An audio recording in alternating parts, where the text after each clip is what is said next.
Bonjour tout le monde. Bonjour, bonjour. Bonjour. Bonjour. Bonjour à toutes et à tous. Merci de nous avoir rejoints pour ce webinaire. On va commencer dans quelques minutes. On attend les derniers et dernières qui se connectent.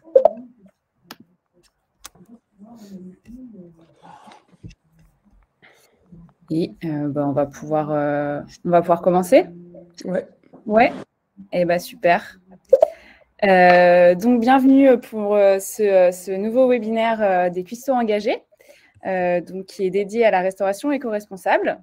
Donc pour rappel, les cuistots engagés, c'est un appel à projet qu'on a lancé en janvier dernier avec Mimosa et SumUp notamment, et qui vise à soutenir le secteur de la restauration durable. Donc c'est la deuxième édition de l'appel à projet. Il se clôture fin mai.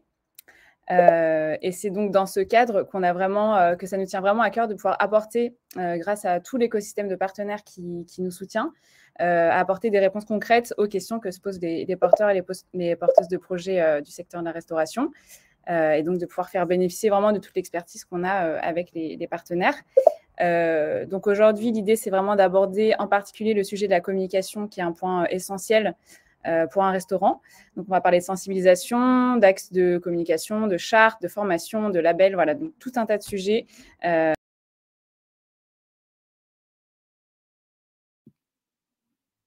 mince, on a été coupé.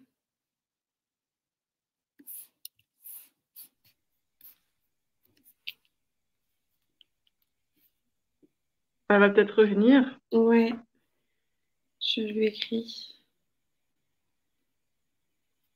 Excusez-nous, hein. J'appelle Agathe.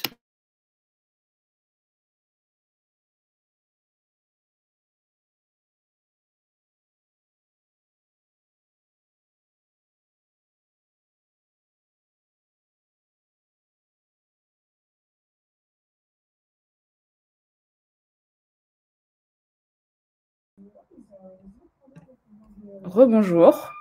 Alors, qu'est-ce qui s'est passé? Ça a coupé tout à coup. Je ne sais plus où j'en étais. Du coup, j'ai présenté qui? Vous m'avez entendu présenter qui? On n'était pas encore aux présentations, Agathe. Ah bon? Ah ouais, oui. Ok. Je vais reprendre. Je vais reprendre sur le sujet du webinaire. Donc, aujourd'hui, on va aborder la communication pour le secteur de la restauration durable, qui est un sujet vraiment essentiel. On va parler de sensibilisation, d'axes de communication, de formation, de labels, de communauté. Et donc, on va pouvoir le faire grâce à nos 3 intervenantes qu'on a la chance d'accueillir aujourd'hui. Donc, on a Marion Favre, qui est chargée de communication chez Écotable, donc qui est un label bien connu sur l'éco-responsabilité dans la restauration et qui est partenaire d'appel à projet. On a la chef Chloé Charles, qui est donc marraine de l'opération Les Cuistots engagés cette année, et qui va nous partager donc son expérience, notamment en tant que chef engagé et très médiatisé. Et Héloïse Monziès, qui est donc chef de la vitrine à Vierzon, et qui nous partage, elle, son retour d'expérience aussi en tant que restauratrice, et qui a été lauréate de l'appel à projet de l'année dernière. Et donc moi-même, qui suis responsable de l'appel à projet et qui suis porte-parole pour Mimosa pour ce webinaire. Voilà, donc on a 40 minutes pour discuter, et puis on prendra un temps pour les questions-réponses à la fin. Donc n'hésitez pas à poser toutes vos questions, on va les noter. Et donc je donne la parole à Marion pour la partie écotable. Voilà. Merci Agathe. Alors, donc moi je vais essayer de vous parler un petit peu de mon expérience donc de chargée de communication d'Écotable, parce que j'ai l'habitude de côtoyer des restaurants qui mettent en avant leur engagement éco-responsable, et le label qu'on a créé il y a 3 ans permet de mettre en avant cet engagement éco-responsable par plusieurs manières et par un cahier des charges très précis qui atteste de l'engagement des restaurants. Donc, Écotable, rapidement, hein, on a commencé comme un label il y a 3 ans. Chloé Charles est d'ailleurs la marraine de ce label qu'on a lancé en 2019, qui compte aujourd'hui plus de 180 restaurants dans toute la France. Mais Écotable, c'est devenu bien plus. C'est devenu aussi une plateforme de mesure d'impact environnemental dans la restauration, qui permet en fait d'aider les restaurants dans leur transition écologique, pas seulement de mettre en avant par un label, mais aussi d'avoir une boîte à outils pour les restaurants qui ne seraient pas encore forcément engagés sur ces sujets du bio, du local, de la gestion des ressources, etc. Nous, on a créé voilà, cette plateforme à laquelle les restaurants s'abonnent et ça peut être des groupes de restauration, des restaurants indépendants, de la restauration collective, pour les prendre entre guillemets par la main, leur mettre le pied à l'étrier et leur dire voilà comment on fait et voilà les recommandations qu'on peut vous donner à partir de votre tableau de bord en fait. On a aussi des formations à l'éco-responsabilité qu'on donne dans des écoles de cuisine, mais qu'on donne aussi dans des restaurants qui ont envie d'embarquer toutes leurs équipes dans cette démarche-là.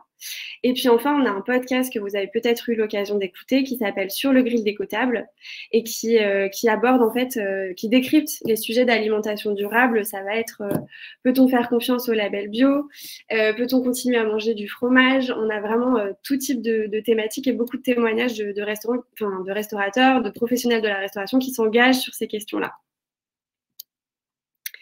Donc, je voulais d'abord aborder avec vous ce qu'est un restaurant éco-responsable parce que bien souvent, on a l'impression que ça touche à l'approvisionnement, donc du bio, du local, etc.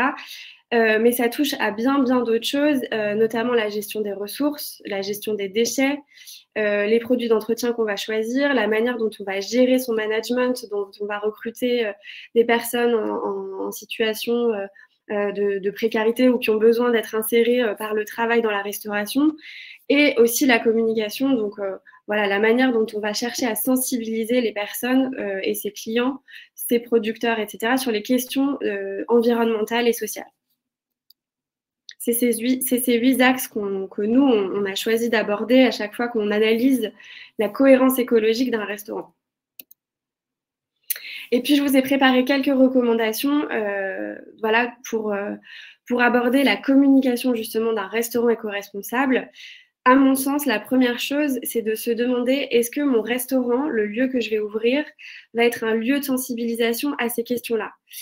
Ou bien, est-ce que c'est une démarche personnelle, c'est quelque chose que je porte en moi, mais j'ai pas forcément envie d'afficher partout sur mon menu bio, local, viande durable. J'ai pas forcément envie de le dire parce que pour moi, c'est quelque chose de logique. Il y a des restaurateurs qu'on connaît qui ne souhaitent pas forcément communiquer sur leur engagement, qui trouvent que c'est quelque chose de personnel duquel on n'a pas besoin de se vanter. Donc, c'est un peu à vous de choisir si vous avez envie vraiment de mettre l'accent là-dessus. Et si c'est pour vous un argument pour attirer une clientèle, on le sait, de plus en plus sensible à ces questions-là. Et si c'est un positionnement militant. Voilà, il y a plusieurs manières de se positionner par rapport à la communication de son restaurant en tant que tel en premier. Et puis, je trouve qu'il est important de choisir les bons termes. Donc, au début, quand vous allez penser comment formuler les choses, quel nom trouver, quelle description, quel bio sur Instagram ou sur les réseaux sociaux, vous allez vous dire, OK, quels mots vont parler particulièrement à la clientèle que je cherche à aborder. Je vous ai mis des exemples de restaurants écotables. On a Ginko à Marseille qui se dit Villa éthique. Donc là, c'est des chambres d'hôtes et un restaurant. Ressources à Paris, qui est un traiteur qui est très engagé sur la question du bio, qui est même certifié bio, en plus d'être certifié écotable. Et donc, c'est vraiment le bio qui est mis en avant, pas forcément le local chez Ressources, même si elle cherche aussi à faire du local et du bio. Et Club Dinette, c'est un lieu à Cherbourg qui lui dit mieux consommer et mieux se marrer. Donc c'est vraiment une vision de la fête et l'envie d'avoir un lieu qui infuse toutes ces valeurs-là dans son activité. Et puis Fief, donc un restaurant gastronomique de Victor Mercier qui lui carrément dans son nom porte un positionnement très militant, fait ici en France.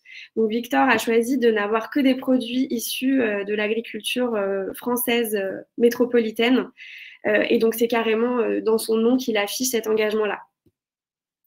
Ensuite, pour moi, il est très très important de s'adapter à son public. Selon qu'on soit dans un quartier voilà, plutôt populaire ou un quartier plutôt bourgeois, que l'on soit dans une ville de province ou que l'on soit dans une ville plus importante, on n'a pas la même clientèle, on n'a pas la même sensibilité. Donc, il y a dans la communication des degrés d'information à développer. Par exemple, je vous donne cet exemple, on a un restaurant dans le Gers qui s'appelle le Bouche à Oreille, qui fait du 100% bio par conviction très forte et qui ne l'affiche pas dans son menu parce que dans le Gers, il y aurait, je l'ai appris grâce à eux, il y a une sorte de guéguerre sur les producteurs bio et non bio. Le bio fait débat dans cette région et donc pour eux, c'est essentiel de servir du bio à leur clientèle, mais pour pouvoir accueillir tout type de clients dans leur village où ils ont réinvesti ce bistrot de village, ils ont souhaité ne pas mettre en avant cet engagement-là. Enfin, il va être important de déterminer des axes de communication prioritaires. Parce que si vous souhaitez exposer d'un coup toute votre démarche environnementale, vous allez peut-être un peu noyer la personne sous l'information et en faire trop et chercher à trop mettre en avant cet engagement, ça peut aussi être un peu too much et on peut voilà, trouver ça trop important comme information. Du coup, je trouve qu'il est intéressant d'y aller peut-être par palier, de se dire que son engagement prioritaire, c'est peut-être le local, le bio, des plats végétariens, une certaine solidarité dans le restaurant avec des actions solidaires. Et donc là, c'est à vous de choisir sur quoi je mets l'accent, dans quel timing. Est-ce que je commence par parler de cet axe en premier, puis je reviens sur autre chose après? Est-ce que je développe au fur et à mesure?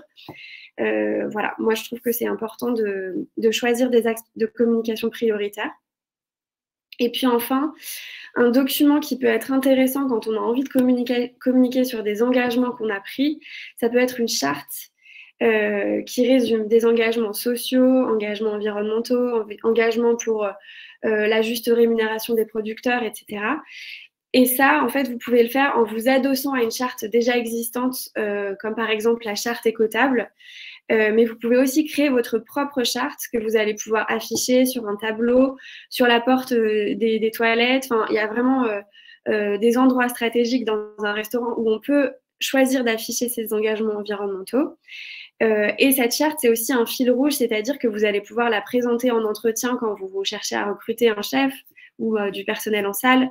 Vous allez pouvoir dire, bah, nous, on s'engage à ça, c'est notre charte, c'est nos engagements depuis le début. Et pour vous, c'est aussi un fil rouge tout au long du projet. C'est voilà, c'est des règles desquelles on ne déroge pas au fur et à mesure de l'avancée du projet. Et puis enfin, il ne faut pas oublier que la communication, c'est une communication externe pour attirer une clientèle, mais c'est aussi une communication interne. C'est la communication auprès d'une équipe, d'un chef, de personnel en salle, en cuisine, qui vont être les premiers ambassadeurs du restaurant, qui vont être les personnes qui vont être normalement les plus à même de parler de la démarche environnementale du restaurant. Et pour ça, il faut les former. Il ne faut pas se dire que tout va être logique, tout va être clair pour eux. Il y a des éco-gestes, des réflexes qui doivent passer d'une personne à une autre. Et puis, il y a aussi des supports qui peuvent être intéressants, comme un livret d'accueil qui résume la manière de travailler dans ce restaurant, la fameuse charte dont je vous parlais, et puis prendre le temps de formation. Pourquoi pas avoir une personne qui est là depuis plus longtemps qui forme un nouvel arrivant sur les questions écologiques, peut-être présenter les producteurs en expliquant comment ils travaillent régulièrement, et puis instaurer une communication régulière au sein de l'équipe avec des groupes de discussion. Ça peut être WhatsApp, ça peut être Flock. On a un restaurateur qui utilise cet outil Flock qui permet d'avoir des discussions séparées entre les différents membres de l'équipe. Enfin, je voulais revenir sur le label écotable, donc qui est aussi une manière de communiquer sur son engagement éco-responsable. C'est un label qui a maintenant 3 ans, qui commence à se faire un nom et qui commence à être reconnu auprès des clients et qui a donc 3 paliers d'engagement. Donc, le premier macaron écotable correspond au cahier des charges un écotable, c'est-à-dire 15% de produits bio locaux, pas d'œufs de poulet élevé en cage, une cuisine fraîche avec des produits frais faits maison, le recyclage des déchets évidemment. Et puis, voilà, je vous invite à aller voir les différents critères de ces 3 macarons écotables qui donc retranscrivent la démarche du restaurant, donc qu'il entame sa démarche au niveau 1 macaron écotable, qu'il soit en transition au niveau 2 macarons écotables ou qu'il soit ce qu'on appelle, nous, un restaurant exemplaire, là, avec un compost, avec 50% de produits bio locaux, des viandes d'élevage extensif, etc. Enfin, je vous invite à aller voir ce cahier des charges. Et donc, c'est une manière d'attester, de montrer son engagement éco-responsable dans la restauration. Et donc, ce label, on peut le demander pour plusieurs raisons. Je vous en mets deux ici, deux témoignages de restaurateurs qui font appel à Écotable. Étienne Vinatier, responsable achat de Nouvelle Garde, donc c'est les brasseries du bio et Bélanger à Paris.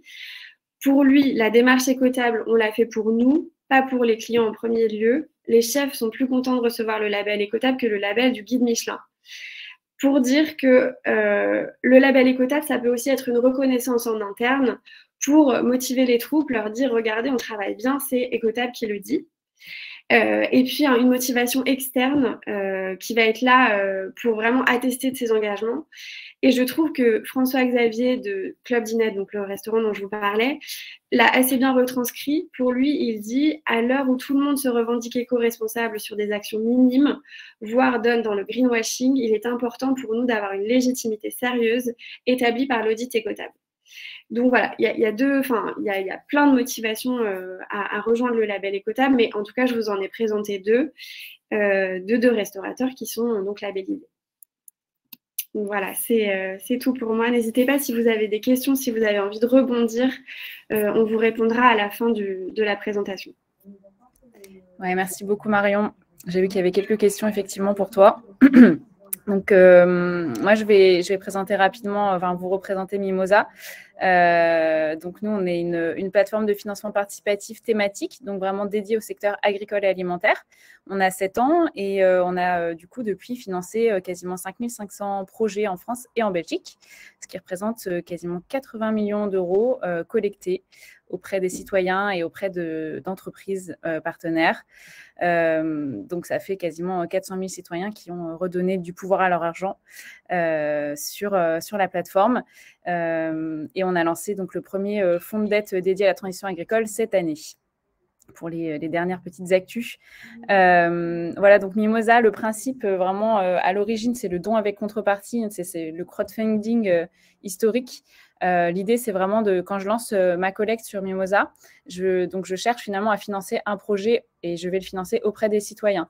Les citoyens vont me donner une petite somme d'argent qui va pouvoir m'aider à lancer mon projet. Et donc, en échange de cette petite somme d'argent, je vais leur donner une contrepartie symbolique qui peut être une contrepartie en nature, donc un produit ou une prévente, par exemple, aussi pour mon restaurant, un menu.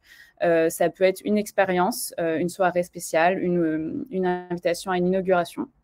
L'idée, ça va être de collecter entre 1 000 et 150 000 euros, voilà, sachant qu'en moyenne, on est plutôt sur des collectes autour de 6 500 euros. Ça dure 35 jours, les collectes en moyenne. Ça peut aller jusqu'à 45. Et voilà, l'idée, c'est vraiment que ce soit un moyen à la fois d'impulser votre projet grâce à un petit soutien financier, mais aussi de communiquer énormément sur votre projet. Et c'est pour ça qu'on je vais expliquer un petit peu plus en détail l'intérêt que ça a d'un point de vue de la communication. Mais c'est un point vraiment important de la collecte. On a également les outils du prêt participatif. Donc, c'est une logique différente. Là, ce n'est pas le citoyen qui vous donne de l'argent, mais il va vous prêter de l'argent en échange il va recevoir un taux d'intérêt qui va rémunérer finalement le prêt. On est sur des collectes beaucoup plus importantes, autour en moyenne de 250 000 euros, mais qui peut être aussi intéressant, notamment par exemple pour des besoins de trésorerie pour un restaurant. Voilà, donc chez Mimosa, nous, on souhaite vraiment aussi s'engager auprès de nos porteurs et porteuses de projets. C'est ce qu'on a fait donc avec les cuistots engagés. L'idée, c'est vraiment sur 5 mois, un appel à projet pour soutenir les projets des restaurateurs qui souhaitent se lancer sur Mimosa. Donc, je lance une collecte sur Mimosa. À la fin du mois de mai, on va sélectionner avec les partenaires de l'opération, notamment donc SumUp et Chloé Charles, donc la marraine de l'opération. On va sélectionner 3 projets lauréats qui pourront recevoir donc 3 500 euros pour booster leur projet, leur collecte de financement participatif, qui auront la chance d'être coachés directement par Chloé Charles et qui auront plein d'autres dotations qu'apportent tous les partenaires de notre écosystème. Donc voilà, pour candidater, on vous a remis le lien. Donc le site s'appelle lescuistotsengagés.com. Donc n'hésitez pas à aller faire un tour pour voir plus en détail tout ce qu'on fait. Donc, pourquoi le financement participatif? L'idée, c'est de se dire que la page de votre collecte, c'est vraiment une vitrine qui est à votre image, à l'image de votre restaurant. C'est un espace qui est 100% personnalisable où vous allez pouvoir vraiment raconter votre histoire. Donc, mettre des photos, mettre peut-être une vidéo, des illustrations, la charte de votre restaurant. Vous allez pouvoir vraiment détailler et mettre en avant vos engagements, raconter le projet comme vous l'imaginez, comme vous avez envie de lui donner vie. Sur cette collecte et ce que vous avez envie de partager autour de vous. Ce qui est intéressant, c'est qu'en fait, le crowdfunding, c'est vraiment un espace qui est déterminé dans le temps. Donc, il y a un début, il y a une fin. Comme je disais, c'est entre 30 et 45 jours une collecte.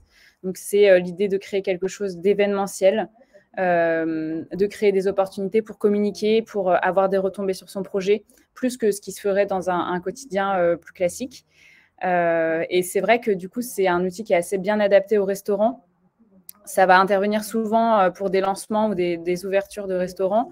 Ça a donc un double emploi, donc il y a cet aspect petite somme financière pour booster votre projet et en même temps communication pour annoncer votre lancement, votre ouverture. Donc c'est un moment pour faire du bruit sur votre projet, peut-être pour communiquer sur une soirée d'inauguration, pour rassembler vraiment les gens autour de vous, vous faire connaître, commencer à inviter vos premiers clients et faire peut-être des premières préventes de repas. Donc voilà, ça va se nourrir, c'est une communication qui dans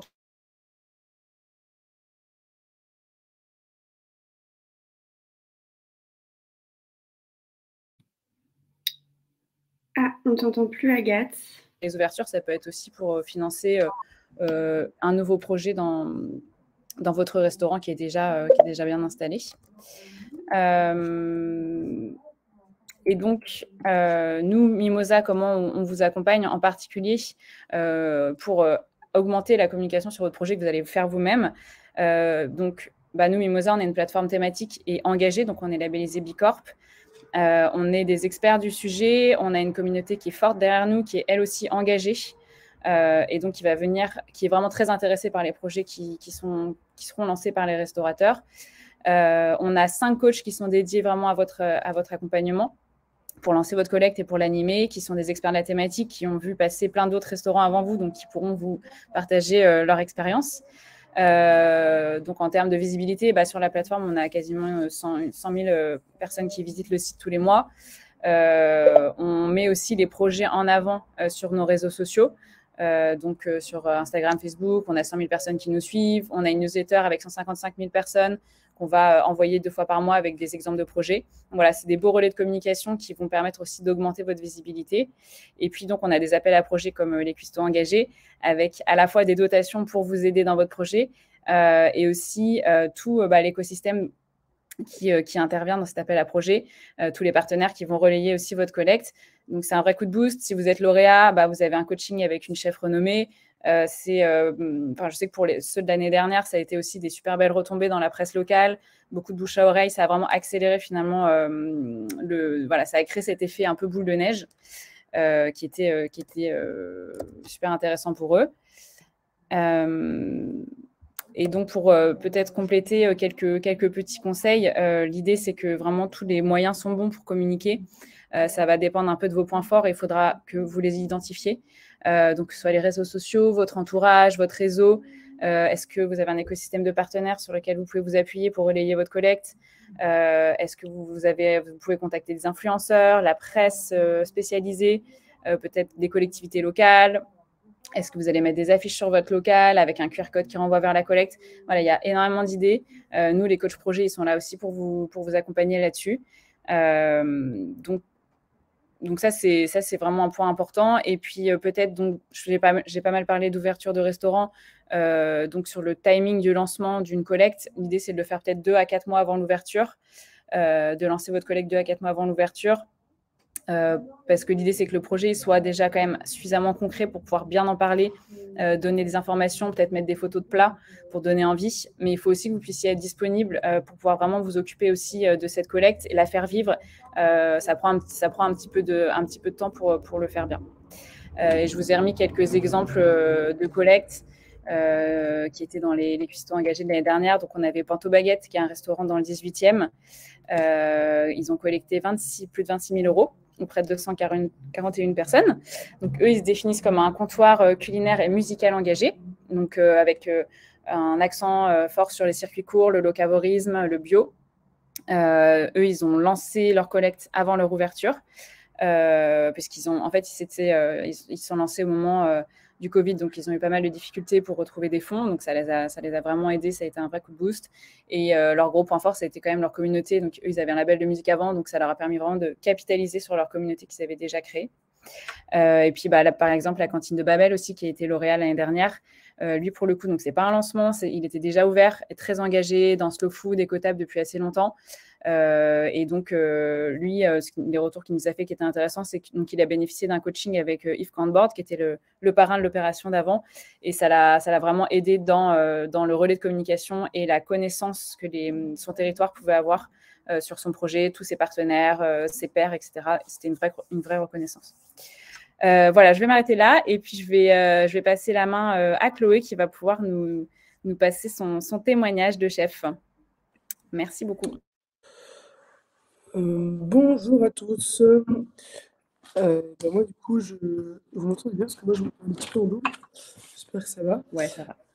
Donc, moi, c'est plutôt un témoignage de la manière dont je communique. En fait, moi, l'éco-responsabilité, c'est quelque chose qui est venu assez naturellement parce que c'est comme ça qu'on a appris la manière de cuisiner. Enfin, avec un chef qui, en fait, était euh, très engagé dès le départ, mais sans vraiment le savoir, parce qu'il faut savoir quand même que c'est un thème qui n'est pas si vieux que ça. Aujourd'hui, c'est un petit peu indispensable, je trouve, mais c'est vrai qu'on en parle vraiment de plus en plus, surtout depuis entre 5 et 7 ans, on va dire.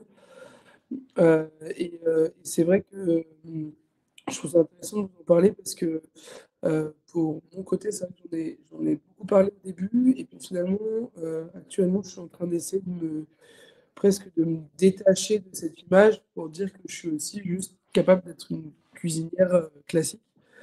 Euh, et surtout, euh, j'ai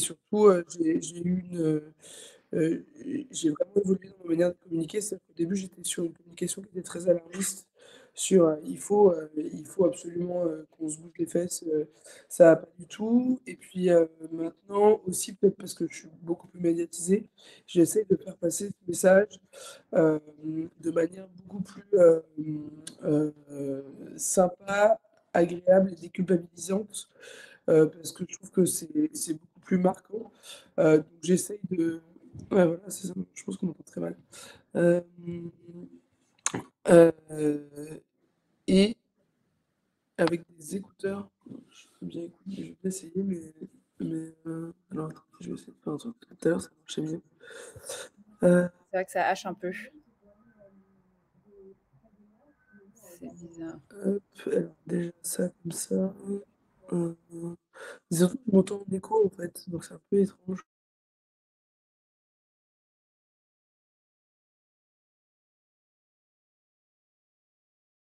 Ah oui, non, c'est vrai que j'ai pas le micro.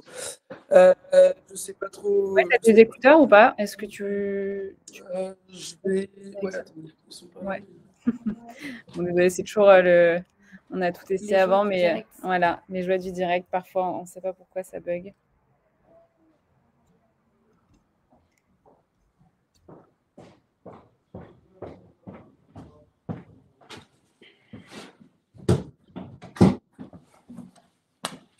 Hop là. Alors, est-ce que là vous m'entendez mieux avec des écouteurs comme ça? Vraiment, beaucoup mieux. Super. Ok, parfait.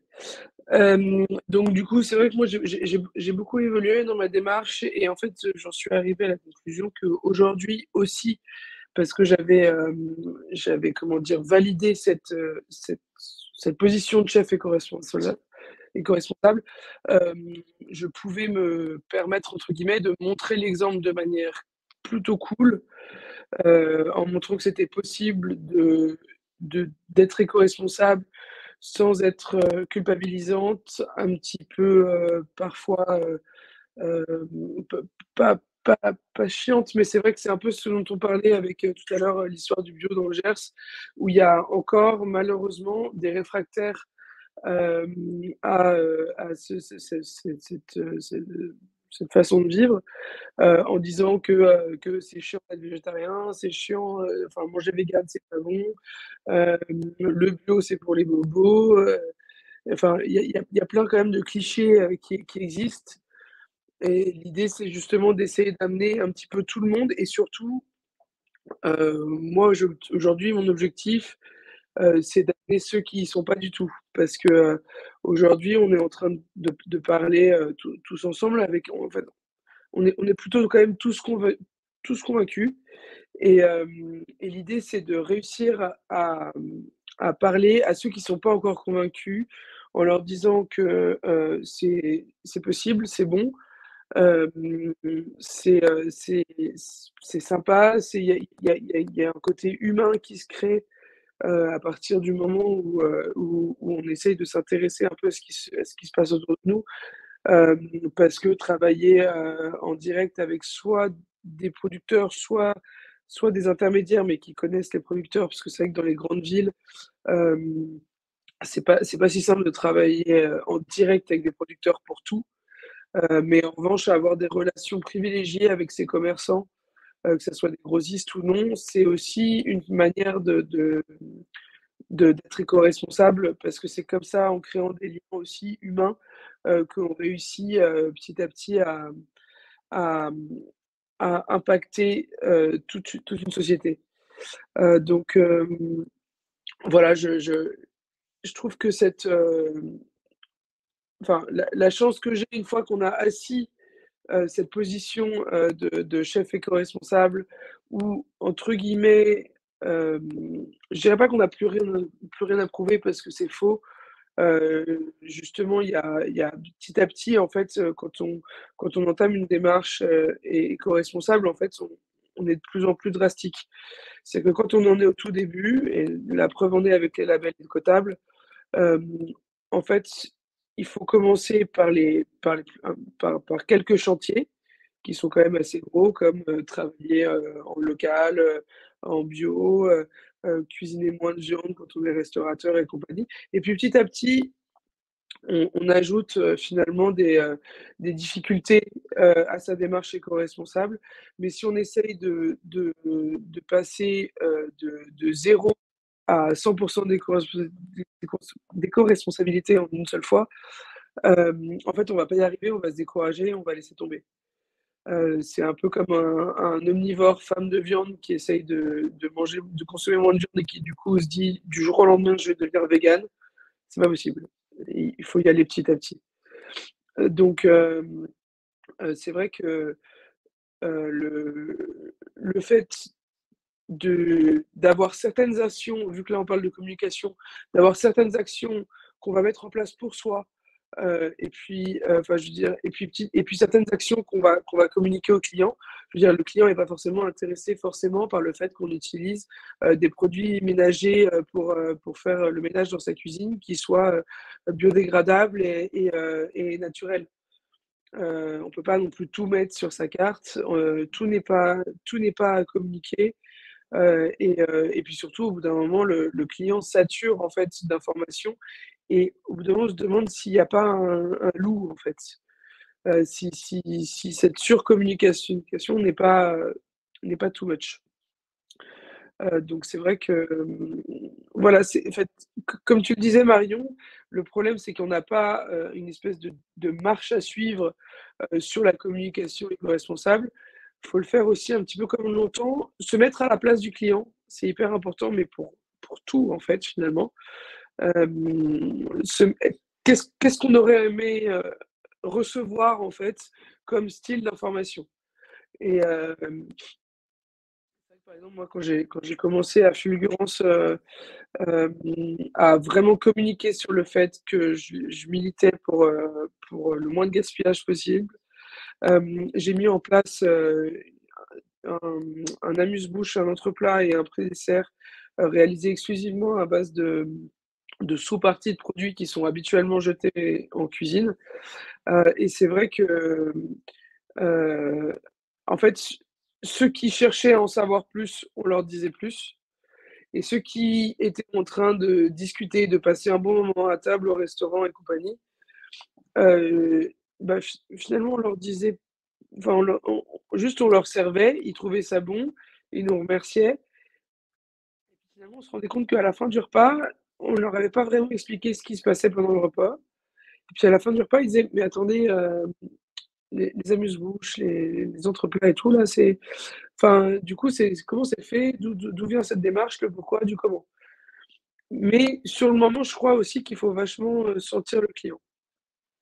Hem et c'est vrai que je réponds à une question qui est déjà dans le chat, mais je trouve que pour se prémunir du greenwashing, en fait, il faut communiquer seulement sur des résultats concrets, en fait, sur des choses qui sont déjà mises en place, qui sont actées, qui ont été éprouvées et on dit: «OK, là, ça, j'ai réussi».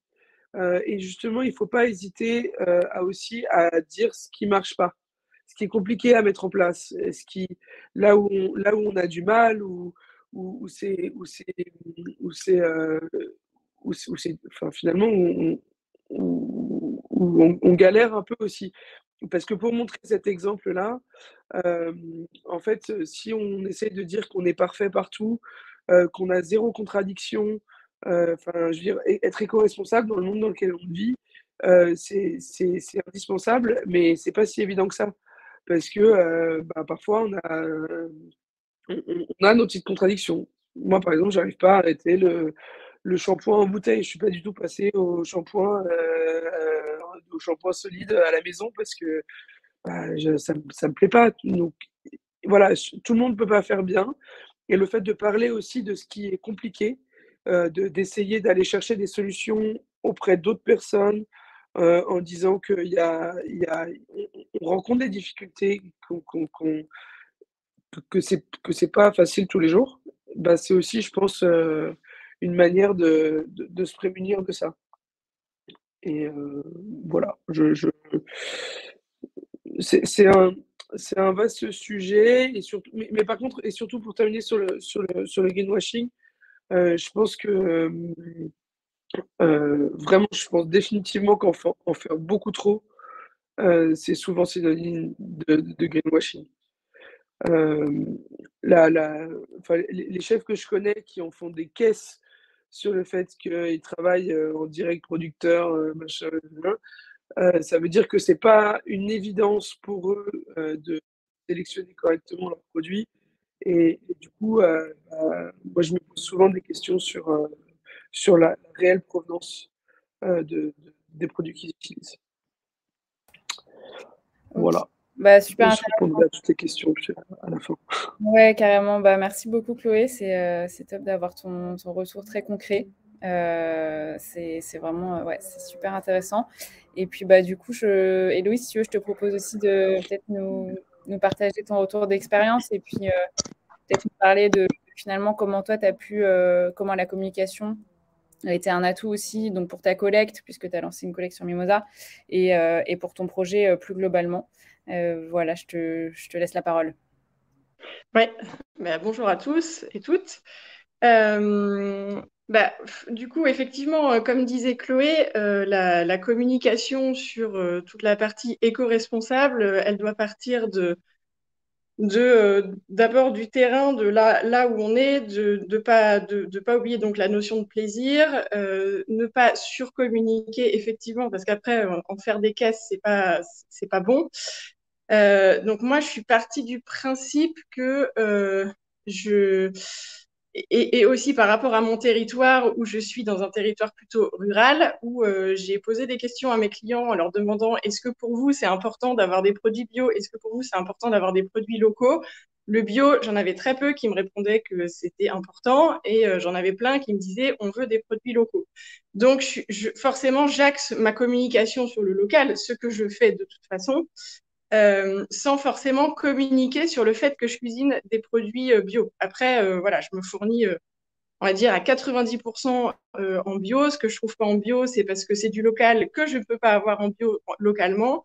Et donc, j'explique, en fait, tout ça à mes clients. Donc, il y a voilà, je suis partie un peu de ce principe-là, mais on va dire que plus ça va, ça, on va dire que c'est un peu la base. Pour moi, c'est la base et c'est quelque chose que je pense que mes clients ont fini par comprendre, qu'ils ont aussi, du coup, acté avec la campagne Mimosa que j'ai créée bien plus en amont que les quelques mois que vous recommandez avant d'ouvrir son resto, parce que là, il se passe pas toujours tout ce qu'on veut dans la vie. Mais comme je travaille déjà, ça m'a permis de créer une communauté de clients, d'avoir des gens qui sont bah, très, très investis et qui me commandent toutes les semaines quand je propose des plats emportés, même si le lieu n'est pas encore là. Et du coup, voilà, j'arrive à maintenir un peu l'émulation comme ça. Et donc oui, du coup, par rapport à la façon dont j'ai fait connaître ma démarche, effectivement, je pense que je peux dire que la campagne Mimosa, ça a été vraiment le point de départ pour créer cette communauté parce que du coup, j'ai commencé à bah, essayer de mettre des mots-clés un peu sur ce que j'avais, sur la façon dont mon travail était, enfin, dont je voulais définir mon travail. Et puis après, j'ai vu qu'il y avait bah, forcément un engouement avec la campagne qui a très bien marché parce que j'ai passé beaucoup, beaucoup, beaucoup, je répète, beaucoup de temps. C'est pas juste un peu de temps, c'est énorme comme temps, c'est du 100%, le jour, le soir, tout. Enfin, c'est vraiment, si vous faites une campagne, faites-la à fond. Sinon, vous allez pas la faire jusqu'au bout, quoi. Enfin, c'est vraiment beaucoup d'engagement. Et donc, en fait, voilà, ça m'a permis de créer ce socle. Après, je me suis vite rendu compte que ben, être au four et au moulin, c'est quand même très compliqué. Que quand on doit gérer la communication, j'avais commencé à faire une newsletter. Après, il y a les réseaux sociaux, il y a ceci, il y a cela. Et donc, au bout d'un moment, on voit aussi que la communication, c'est un axe très, très important aujourd'hui pour la restauration. Euh, donc c'est quelque chose qu'on ne doit pas négliger. Enfin, en tout cas, après, ça dépend des territoires dans lesquels vous êtes aussi, hein. Moi, en tout cas, dans ma configuration, n'ayant toujours pas de lieu aujourd'hui, parce qu'il est encore en travaux, j'ai besoin de communiquer pour que les gens sachent que j'existe. Voilà. Donc, ma première embauche, c'était une apprentie en communication qui est là, je la salue. Et du coup bah, grâce à elle, forcément, ça multiplie un peu le potentiel de travail autour de ça. Et puis, bah, ça nous permet de garder une régularité et d'être bien présent sur tous les canaux de communication qu'on a décidé. Donc aujourd'hui, c'est une newsletter, c'est Instagram. Donc, il y a le compte de la vitrine et il y a mon compte perso. Alors, on verra bien, si vous allez voir, vous allez vous rendre compte que mon compte perso, il ne se passe plus rien parce que moi, je prends pas le temps de le faire. Par contre, la vitrine, donc c'est Anaïs, mon apprenti, qui s'en occupe. Donc, forcément, il y a plus de choses. Euh, Après, il y a aussi un peu, il y a Facebook. Et puis, bon, on s'en est tenu là. Bien sûr, le site internet. Et puis donc, on évolue comme ça. Voilà.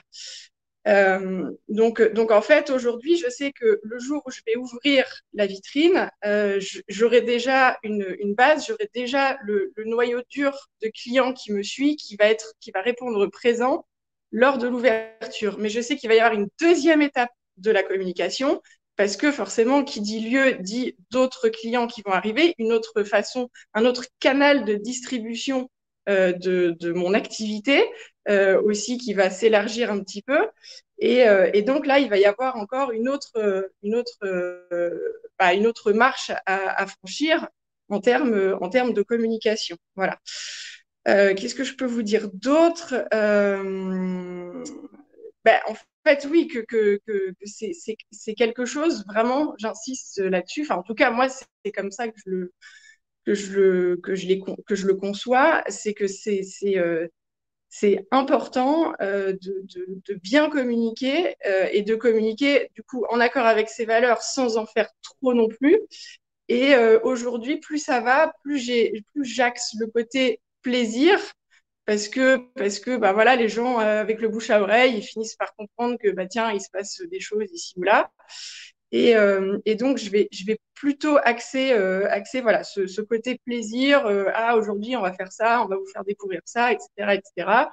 Ou on va faire une expérience, un brunch en plein air dans une galerie d'art ce dimanche. Enfin, voilà, on va communiquer plutôt là-dessus plutôt que de faire une newsletter où on va axer sur ah, tiens, chez nous, c'est très important de travailler comme ci, comme ça. Voilà. Les gens, ils le savent. Ça ne veut pas dire qu'on ne fera pas un petit focus de temps en temps sur les producteurs, les gens avec qui on aime travailler.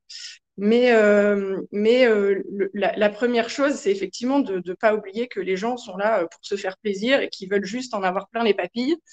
Après, moi, je ne suis pas sur un positionnement gastronomique aussi parce que bah, quand on va cuisiner, alors après, c'est tout un débat qu'on peut avoir, mais en cuisine gastronomique, effectivement, il y a beaucoup de déchets. Donc, il y a des gens comme Chloé qui font en sorte de réussir à tout mettre ensemble et tout utiliser. Mais c'est pas forcément évident. Et du coup, moi, j'ai pris le parti je vais faire du volume, proposer des produits simples, de très bonne qualité, avec des prix qui soient vraiment accessibles à tous. Et du coup, je communique pas non plus, effectivement, comme je disais, sur le bio. Et cette notion j'ai envie d'amener des gens dans cette démarche sans qu'ils sachent forcément ce qui se passe, mais qu'ils se disent ah ouais, quand même, voilà, c'est bien ce que vous faites, est-ce que vous pouvez m'en dire plus et tout ça. Et là, du coup, on peut leur dire ben voilà, en fait, on utilise telle et telle chose. C'est pour ça que le goût, il est comme ci, comme ça. En plus, on a tel moment de la saison, vous allez voir, le légume, en ce moment, il est à pleine maturité ou j'en sais rien. Enfin, des petites choses qui font qu'on va éduquer les clients et plutôt que d'avoir tout de suite un noyau de clients, pardon, j'ai un chat dans la gorge, plutôt que d'avoir un noyau de clients qui va rester finalement assez restreint parce qu'on va partir sur des gens qui sont déjà très engagés, très militants dans leur façon de consommer, mais du coup, enfin, on ne peut pas ouvrir en fait, on ne peut pas ouvrir ce cercle. Et ça, c'est très important voilà, de laisser venir des gens, même si moi, je ne fais pas des portions de viande à 300 grammes dans l'assiette, parce que forcément, mes coûts matières, j'ai vu qu'il y avait quelqu'un qui parlait de comment on gère les coûts. Du coup, je vais forcément baisser un peu ma part de protéines animales. Je vais toujours proposer quelque chose de végétarien. Du coup, il y a plein de gens qui essayent le végétarien parce qu'ils disent ah mais c'est super ça. Comme ça, on teste les deux. Donc, je me dis ah mais c'est bien. Je contribue à la curiosité en fait. Et du coup, par rapport à mes coûts matières, bah, c'est comme ça que j'arrive à rectifier et avoir que des produits de qualité dedans. Voilà. Voilà, après c'est à peu près tout. Ensuite, bah, par rapport à mon expérience sur Mimosa, ça a été effectivement un moment très très intense. Parce que quand j'ai vu l'appel à projet pour les cuistots engagés, je me suis dit, ah, c'est super, ça me plaît beaucoup, j'ai envie de me lancer dans cette aventure. Donc effectivement, il y a eu ce coaching par quelqu'un de l'équipe de Mimosa qui m'a donné un peu une feuille de route. Après, je me suis aussi beaucoup renseignée sur comment on faisait, enfin, sur d'autres personnes qui avaient eu cette expérience. J'ai passé vraiment beaucoup de temps à essayer de décrypter et d'analyser ce que c'était que de faire une campagne de financement participatif. Et puis après, bah, c'était vraiment timé en termes de communication, c'est-à-dire j'avais prévenu tous mes proches en amont, attention, il y a une campagne qui va sortir, je suis sur ce projet. Ensuite, la campagne sortait le premier jour, je leur envoyais un mail, je leur disais, bah, écoutez, voilà, une campagne, c'est maintenant qu'il faut donner parce qu'il faut que le lancement soit fort pour qu'ensuite on puisse toucher les autres cercles. Même si vous ne donnez pas, essayez d'en parler autour de vous, parce que parler autour de vous, c'est aussi important des fois que de donner, etc., etc. Et puis, du coup, bah, c'était répondre aux gens, dire merci, et puis, etc. Être très, très, très, très présent.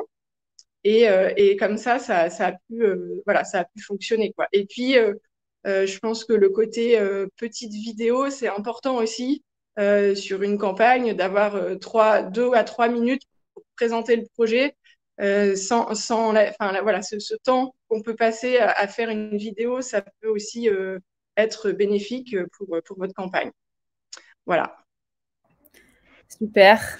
Ah bah, merci beaucoup, Héloïse. C'est super intéressant. Et du coup, toi, tu as été lauréate de l'appel à projet aussi. Est-ce que tu as l'impression que ça t'a aidé et ça a accentué aussi ta communication après ta collecte? Alors, ça, je vais, je vais être honnête, je ne sais pas mentir. Donc, je pense que j'ai un peu essuyé les plâtres de la première édition des Cuistot engagés avec Mimosa, où justement, moi, j'ai senti un manque de la part de Mimosa de la communication. C'est pas ce que je vois aujourd'hui sur la deuxième édition. Donc, je pense que là, vous avez appris de votre première expérience. Et il y a aussi le fait qu'effectivement, il y a eu un petit peu de com enfin, de presse, je veux dire. Et cette presse-là, il faut aussi pouvoir être disponible au moment où elle arrive pour pouvoir bien relayer, en profiter et gérer aussi cette vague-là. Donc, il faut aussi se dire que il n'y a pas que Mimosa qui fait quelque chose. C'est d'abord nous, hein, de toute façon. Il faut d'abord compter sur vous avant de compter sur les partenaires différents. Et du coup, là, je vois que vous avez mis en place plein de partenariats, vous avez mis plein de prix qui sont vraiment super. Et donc voilà, j'avais pas le temps de refaire une campagne, mais si j'avais pu, je l'aurais fait. Et voilà, en tout cas, il y a un suivi là que je sens qui est bien. Voilà. Merci Héloïse pour ton honnêteté. Génial. On va passer aux petites questions qu'on a eues. Bon, c'était un peu spécifique pour Écotable. Mais du coup, est-ce que c'est possible d'être labellisé, enfin qu'un lycée hôtelier soit labellisé? C'était un peu la question. Et est-ce que c'est possible d'avoir des élèves de formation qui soient en formation dans des restaurants écotables? Voilà. C'est pour toi, Marion. Oui, alors je pense que c'est quelque chose dont on pourra parler tranquillement après ce webinaire, mais c'est tout à fait envisageable, en tout cas, d'intervenir à Mélène volontiers. Et après, pour que les étudiants, les élèves puissent aller dans les restaurants écotables, c'est aussi quelque chose qu'on peut proposer dans une newsletter, par exemple, au restaurant. Mais parlons-en tranquillement après ce webinaire. Je veux bien que vous me contactiez. Je vais mettre mon mail dans la discussion. Super, merci. Une autre question pour toi, Chloé. Comment, avec ton expérience, tu as trouvé des solutions intéressantes pour sensibiliser un client, une cliente qui ne soit pas déjà sensibilisée aux engagements éco-responsables? Il y a plusieurs leviers, par exemple. Enfin, ça dépend de quoi on parle. Par exemple, si on parle du fait de manger moins de viande, moi, c'est vrai que j'essaye toujours que mon plat végétarien soit plus sexy et donne plus envie qu'un plat de viande ou de poisson. Parce que pour prouver, entre guillemets, qu'un plat végétarien peut être hyper cool au resto. Et c'est vrai que souvent, ça a une mauvaise image. On a ce côté légumes bouillis, quinoa mal assaisonné et plein de légumes dans l'assiette tous en même temps, alors que voilà, c'est pas vraiment ça. En fait, je crois que le meilleur message, notamment parce qu'on parle de restauration, c'est que ça soit super bon et abordable. Et Héloïse, tu l'as dit, on dit souvent que les coûts-matières sont impactés. En réalité, quand on fait une cuisine qui est beaucoup plus végétale, déjà les coûts-matières, ils baissent quand même assez drastiquement. Et du coup, le meilleur moyen de prouver que ça fonctionne, il faut que ça soit bon, il faut que ça soit suffisamment copieux. Alors quand je dis copieux, c'est aussi respecter les principes de nutrition pour que les clients soient repus à la fin du repas, quoi. Mais je crois que c'est la meilleure moyen de faire passer un message, c'est vraiment que ça soit très bon et très gourmand. Et on confond souvent cette cuisine éco-responsable avec une cuisine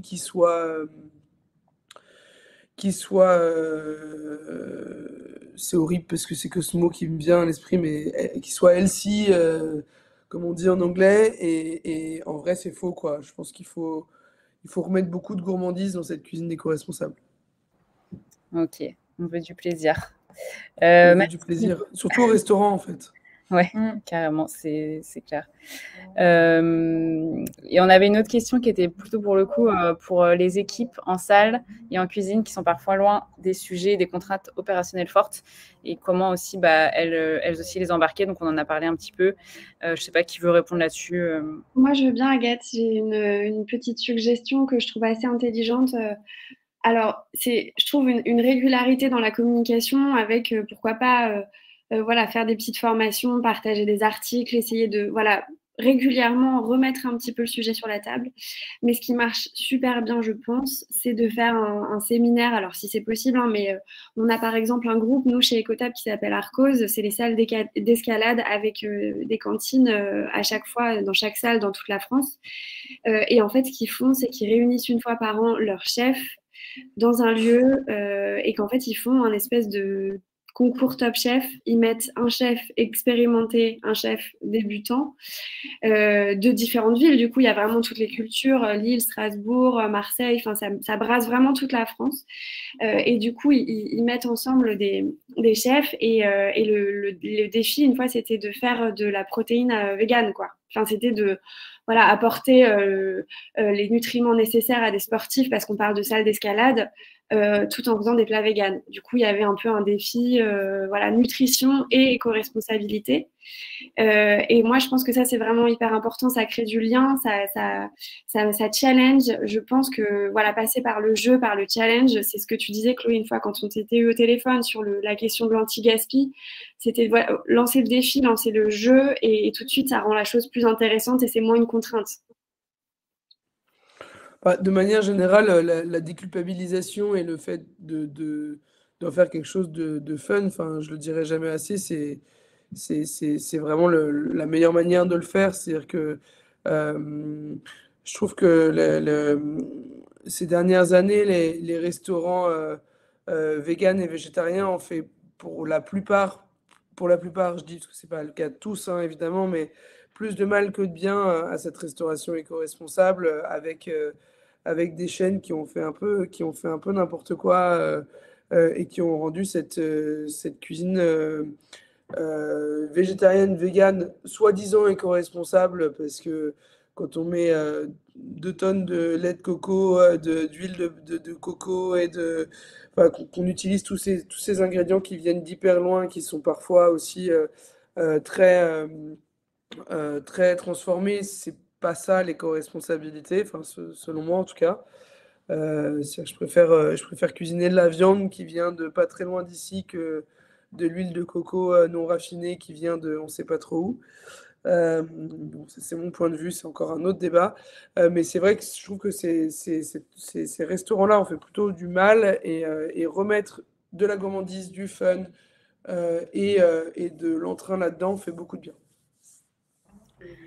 Ouais, cool. Bah, merci pour vos retours. Il est bientôt l'heure. Je vais juste répondre à une petite question qu'on posait sur est-ce qu'on on peut participer au cuistot engagé si on a un salon de thé pâtisserie. Oui, pour le salon de thé, mais pâtisserie tout court, non, puisqu'il faut avoir un lieu d'espace, enfin un lieu d'accueil où on sert de la restauration. Et puis bon, peut-être une dernière question qui est intéressante sur la question de santé de Virginie. On n'en parle pas forcément beaucoup. Donc tu vois, tu parlais du côté healthy, Chloé. Voilà, Virginie se demande si effectivement c'est pas important aussi de se sortir bien quand on sort de table. Bien sûr que si. Et voilà, et comment ne pas faire effectivement en parler de manière à ce que ce soit pas non plus trop moralisateur.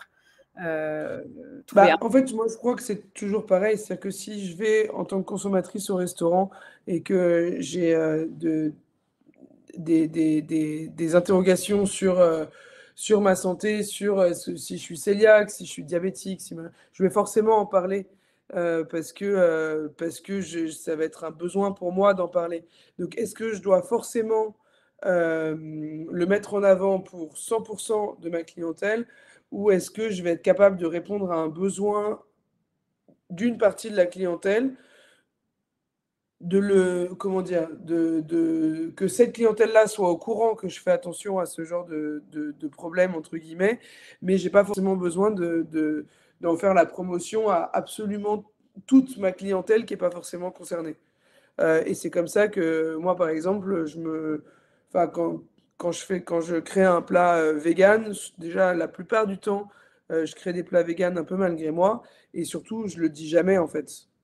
Parce que je terminerai peut-être ce webinaire en disant que euh, vous demandez à 100 personnes s'ils veulent des frites véganes, il y en a 90 qui vont vous dire vous me faites chier avec vos frites véganes et vous demandez à 100 personnes est-ce que vous voulez des frites, tout le monde répond oui, alors que c'est exactement les mêmes.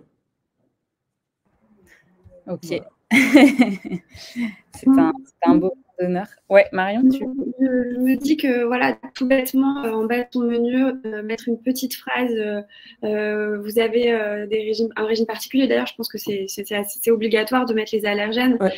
de tout simplement de se montrer inclusif, en fait, dans sa démarche, en disant on s'adapte à vous, c'est déjà pas mal, quoi. Exactement. Et d'ailleurs, je vais vous partager, on a fait un article sur le blog sur une carte inclusive qui s'adapte à tous les appétits. Est-ce qu'il faut le faire? Comment on le fait? Ça peut vous intéresser, Virginie, en tout cas, qui avait posé cette question. Ok. Merci pour vos réponses. Écoutez, il est l'heure de clôturer ce webinaire. C'était super intéressant, donc merci beaucoup pour tous vos témoignages. Pour retrouver l'appel à projet, donc c'est lescutoengagés.com. N'hésitez pas, si vous avez des questions, vous pouvez nous envoyer des messages via Mimosa, on y répondra. Et voilà, donc on rediffusera le live pour ceux qui n'ont pas pu venir. Et un grand merci à tous les participants, participantes. Merci à tous. Merci. Merci. Merci, au revoir. Au revoir. Au revoir. Au revoir.